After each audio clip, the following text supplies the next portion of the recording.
Assalamualaikum warahmatullahi wabarakatuh.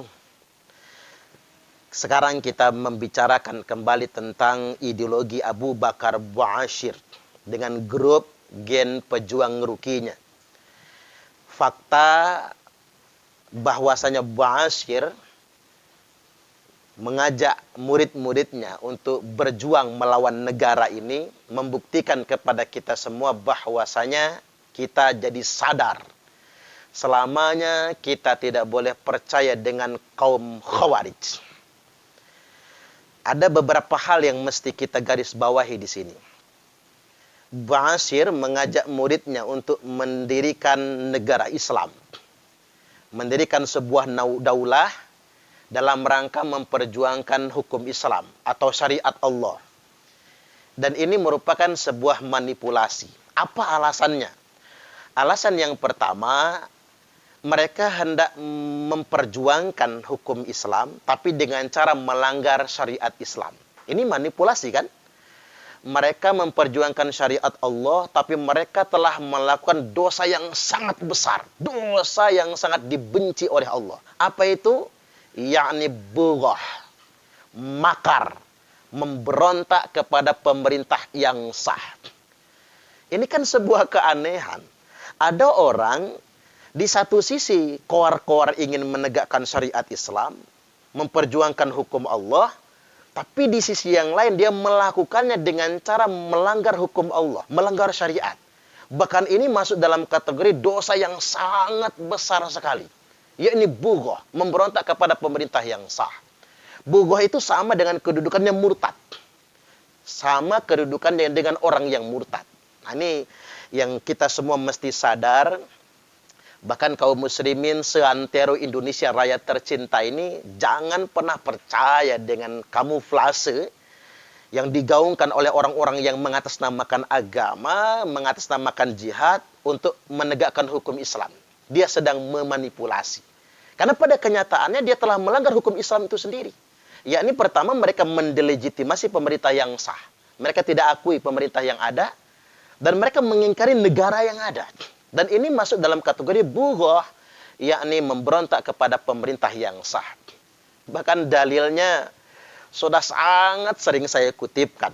Baik, kita kutip kembali dalilnya. Man khola'a yadan min ta'atin.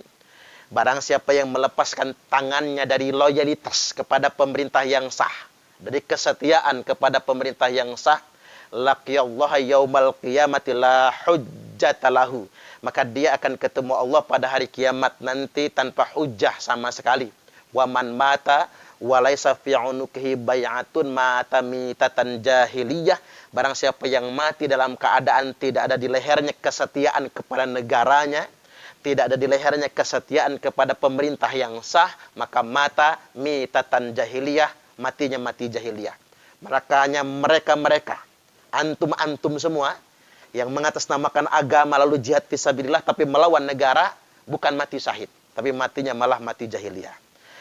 Kemudian alasan yang kedua, mengapa saya mengatakan ini adalah bentuk manipulasi. Mereka ini kan kekeh banget ingin mendirikan daulah Islamiyah sampai kepada khilafah Islamiyah. Sekarang mereka sendiri tidak bisa menunjukkan, termasuk Ba'asyir, kelompok-kelompok radikal lainnya, sampai detik ini tidak bisa menunjukkan ada tidak perintahnya dalam Al-Quran maupun hadis yang memerintahkan kita umat Islam ini mendirikan format kepemimpinan tertentu atau format pemerintahan tertentu. Daulahkah namanya? Khilafahkah namanya? Tidak ada satupun dalam Al-Quran maupun hadis yang memerintahkan kita menegakkan khilafah. Tapi mengapa Ba'asyir bersama murid-muridnya ngotot sangat ingin mendirikan daulah? Ngotot sangat ingin mendirikan khilafah. Itu pun berdasarkan hawa nafsu mereka. Asumsi dan perkataan mereka semua dicocok-cocokkan dengan dalil. Padahal tidak ada satu pun perintahnya. Ini alasan manipulasi yang kedua. Alasan manipulasi dan kamuflase agama yang ketiga yang ingin saya tegaskan pada kesempatan kali ini. Coba sekarang biar kita sederhanalah berpikirnya. Tolong Ustadz Ba'asyir bersama pengikutnya tunjukkan negara daulah Islam yang mana di muka bumi sekarang ini yang ideal menurut mereka. Yang mereka bisa tunjuk sebagai negara Islam. Menurut pikiran mereka. Tentunya kan tidak ada satupun negara di muka bumi ini Yang dipercaya oleh kelompok Khawarij modern ini, yang merupakan daulah Islamiyah menurut konsep mereka. Coba mana? Tolong kita minta tunjukkan kepada mereka. Kalaupun mereka ingin mendirikan daulah, kita harus merujuk negara yang mana dong? Entah pada kenyataannya, mereka mengingkari semua negara. Mereka mengkafir-kafirkan semua sistem negara. Saya ambil contoh sederhana, misalnya Arab Saudi. Apa mereka mengimani Arab Saudi, mengakui Arab Saudi sebagai daulah Islamiyah? Mereka mengingkari. Ada aja alasannya. Mungkin Arab Saudi sistem kerajaan lah, dan lain sebagainya. Atau Arab Saudi berteman sama Amerika Serikat lah, umpamanya misalnya. Mereka akan buat alasan untuk mendelegitimasi kekuasaan yang ada di Arab Saudi. Ya lagi pula, kalau model ABB ini sama pengikutnya ABB, Baraja, ada di Arab Saudi, ya sudah dieksekusi mati semua tentunya.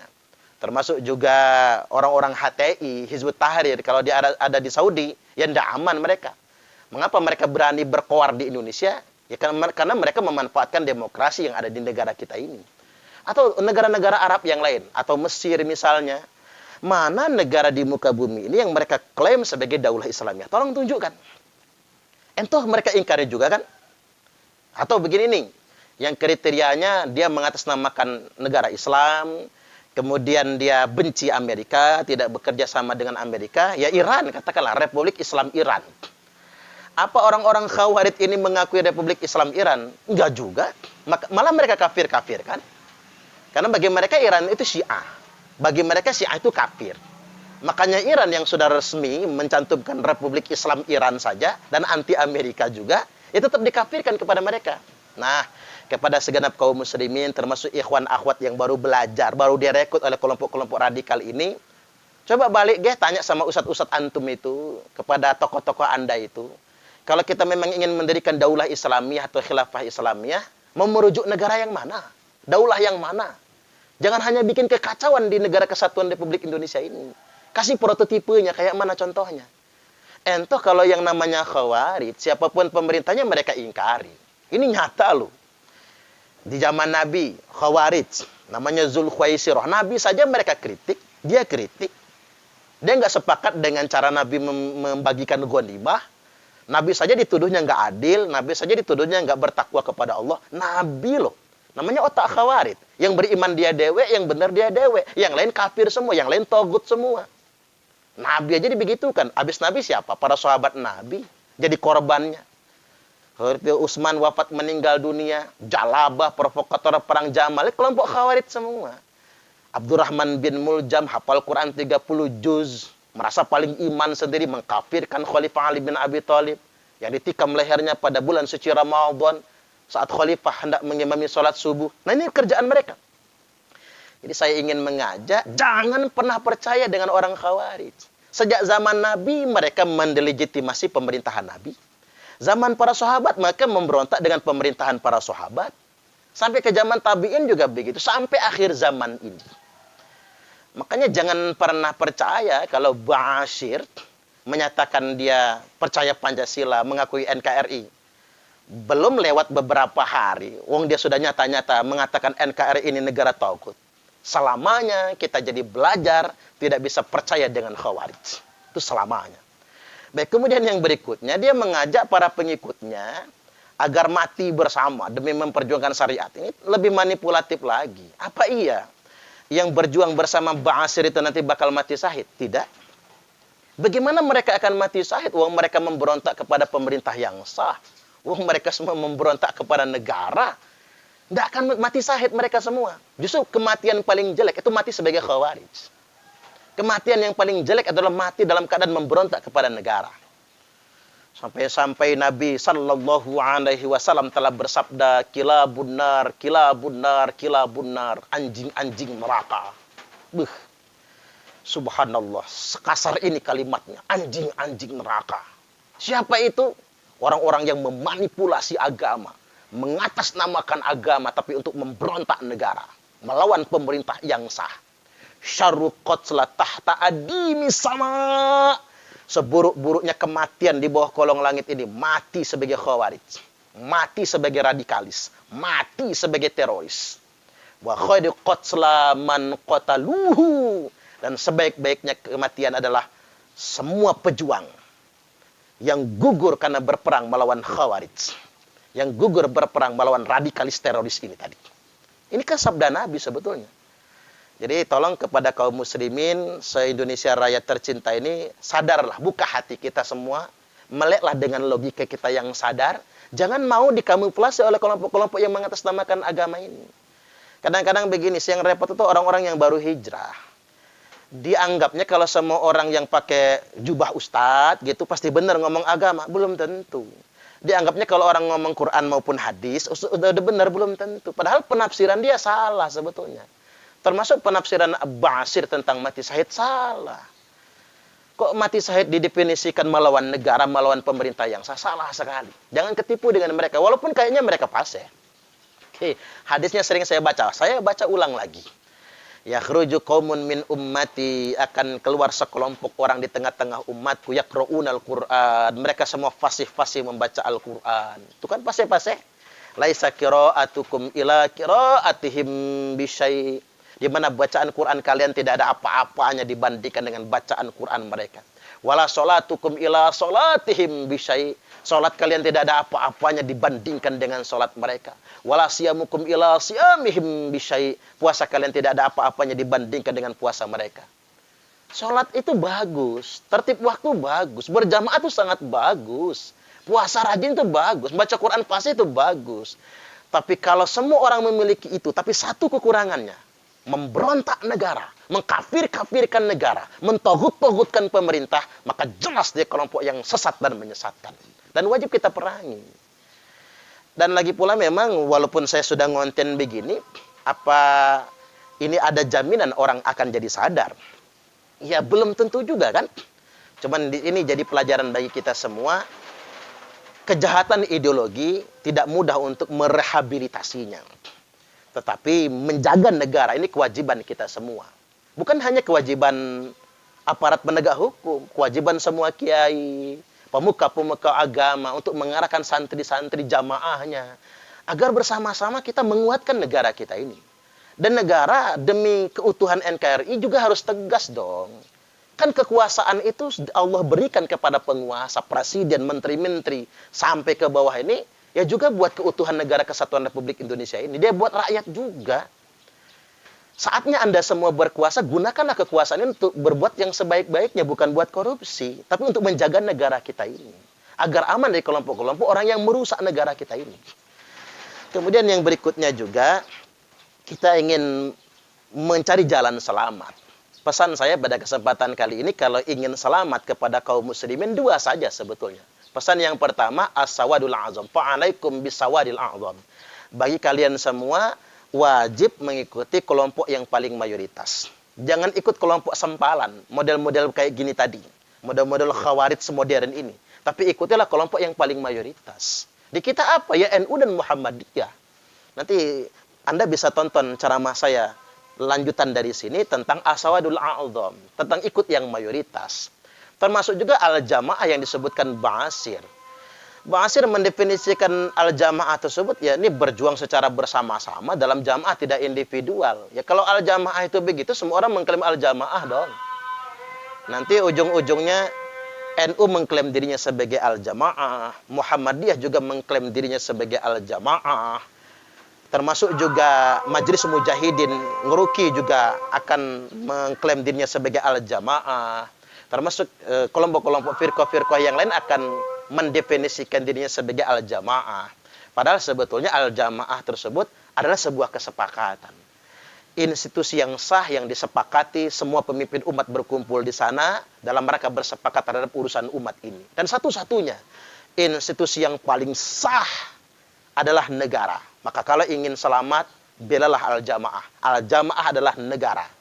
Dalam konteks kita, negara kesatuan Republik Indonesia. Ada baiknya antum semua menonton ceramah yang berikutnya. Terakhir, ini agak serius Bapak Ibu. Kapan-kapan tapi materi ini akan saya sampaikan kalau diundang lagi ya. Jadi begini, zaman sudah tua. Nabi bersabda, hati-hati nanti di akhir zaman.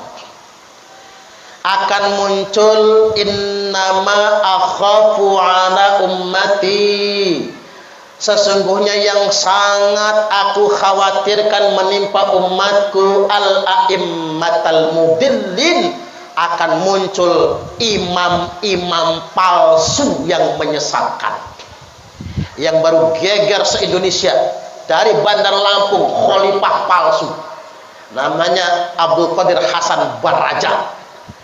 Pokoknya kalau ada di sini di Lempuing, lapor Babinsa, Babin Kamtipmas, Ketua RT, Pak Kades, lapor. Kalau ada gerakan yang mencurigakan, mumpung belum banyak. Kalau sudah banyak, repot ngurusnya Bapak Ibu. Jadi lapor, khalifah palsu. Indonesia juga aneh ya Pak. Ada nabi palsu namanya Ahmad Musodek. Ada Imam Mahdi palsu banyak malah di Indonesia. Kalau yang dari Bandar Lampung namanya Chandra Adnan Rasad.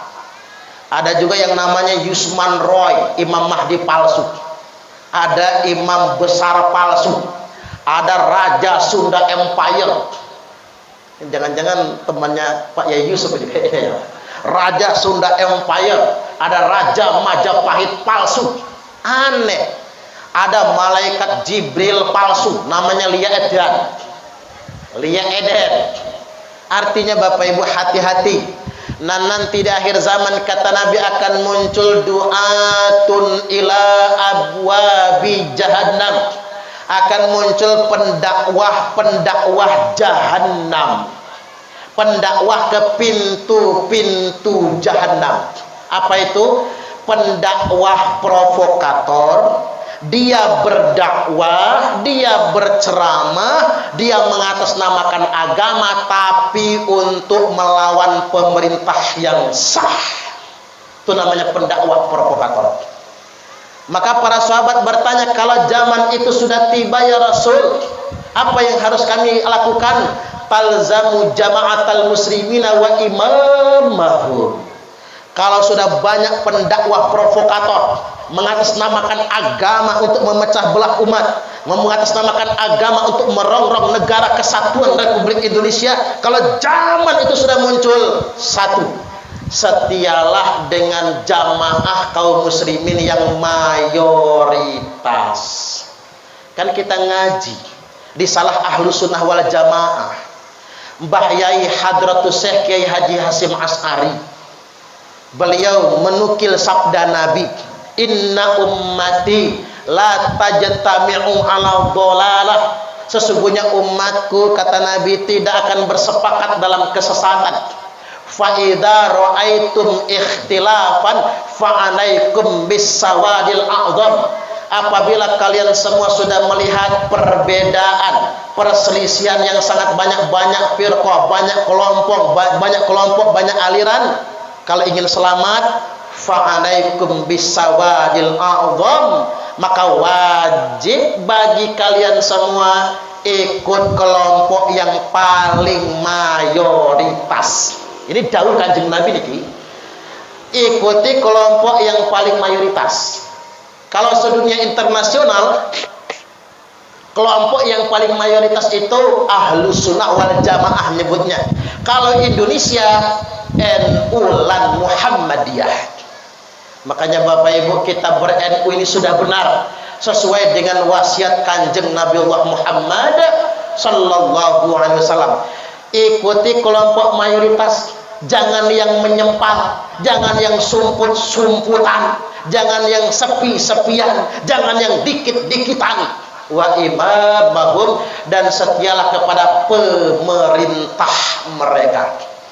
Setelah umatku berfirqah-firqah kata Nabi, hanya ada satu firqatun najiyah, kelompok yang selamat.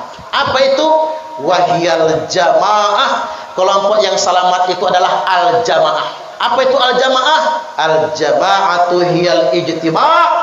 Al-jamaah adalah institusi, tempat berkumpulnya para pemimpin umat dalam rangka bersepakat terhadap urusan umat. Dan satu-satunya institusi yang paling sah sebagai tempat berkumpulnya pemimpin umat hanya negara.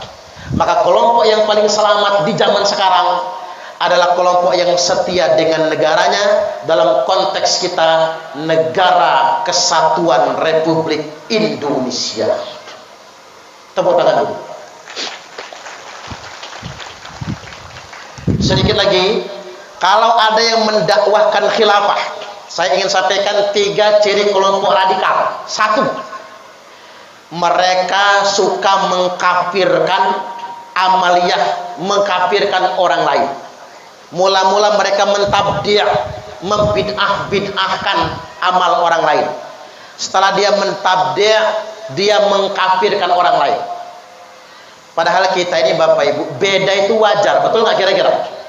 NU lan Muhammadiyah beda, nggak apa-apa. NU kunutan, Muhammadiyah nggak kunut, nggak apa-apa. Lana a'maluna walakum a'malukum, masing-masing.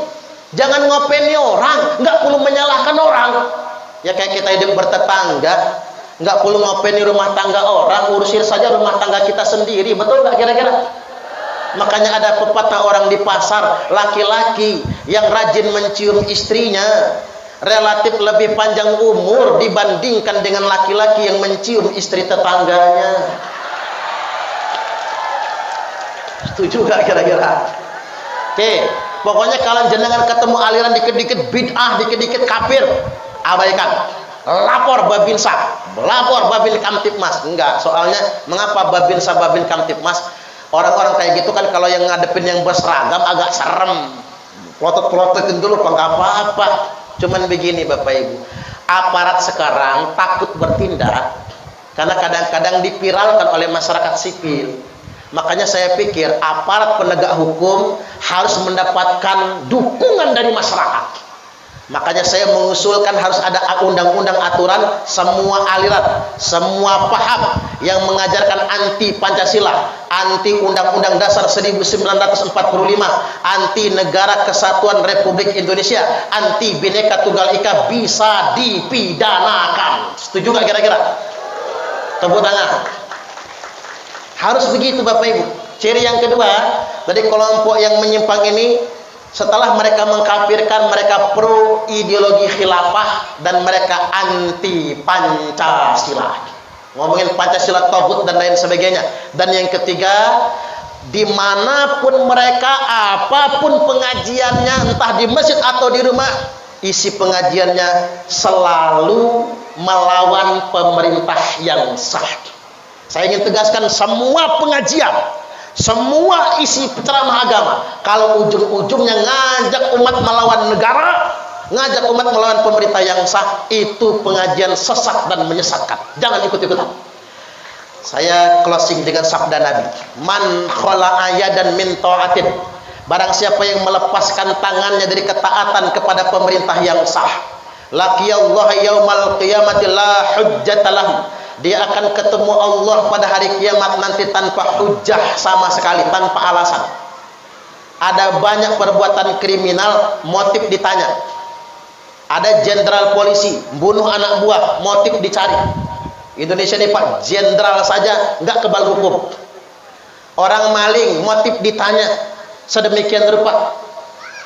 Tetapi ada perbuatan kriminal, di akhirat nanti Allah nggak tanya motif. Apa itu?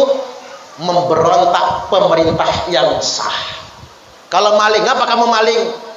Sudah 3 hari nggak makan nasi ya Allah, makanya maling beras. Allah tanya, ngapa kamu berzina? Bini saya merantau ke Arab ya Allah, 3 tahun belum pulang-pulang. Umpama nih Pak, ya masalah hujah jenengan diterima enggak ya urusan Allah itu. Tapi Allah dengar. Tapi ada perbuatan maksiat yang Allah enggak mau dengar alasannya apa?